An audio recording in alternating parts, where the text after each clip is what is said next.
Hi, I'm Alexandra, real estate broker and owner of Alexandra's Realty here in the Bay Area, California. And this is the brief story of how I became a real estate agent. My mom was a loan processor for a mortgage broker for a very long time. That's what she did as her primary job. And at some point, she decided that she wanted to get her real estate salesperson license and asked me to help her study for it. My parents are Polish, so English is not their first language. And because I was raised in this country, I have a better understanding of how to take standardized and state testing. So, in the course of helping her to study for her real estate license, I thought, well, you know what? I might as well take the test too, because I'm learning all this information. And, just to be a comfort to her and accompany her to the test, I thought, well, why not? So I took the test and ended up passing it, and this was in 2005. And then I didn't really use it as you would a real estate license. I didn't become an agent. I just kept it active, and then I worked for banks in wholesale mortgage lending. So I did that primarily through the beginning course of my career, and then I also worked for a title company, and I then owned a construction corporation. But I always had my real estate license there in the background, even though I really didn't use it the way that you would in order to, help people buy and sell homes.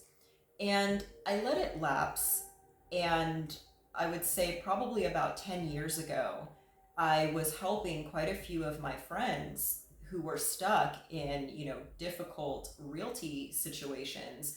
And I would tell them, because I'm really familiar with working with contracts, that, to send me their contracts so I could look them over and see if, they had any recourse.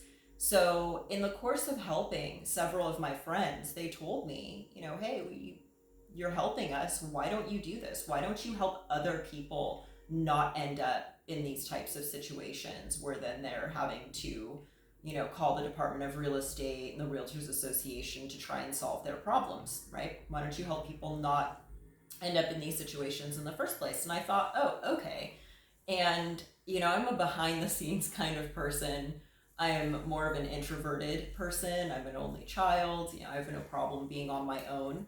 And the thought of putting myself out there as an agent and having to do direct marketing and kind of being on the front lines rather than behind the scenes was a super scary thought to me. So years kind of went by, before I thought, okay, you know what, this is something I would like to explore. And I had some different things happen in my personal life that made me a lot less intimidated at putting myself out there.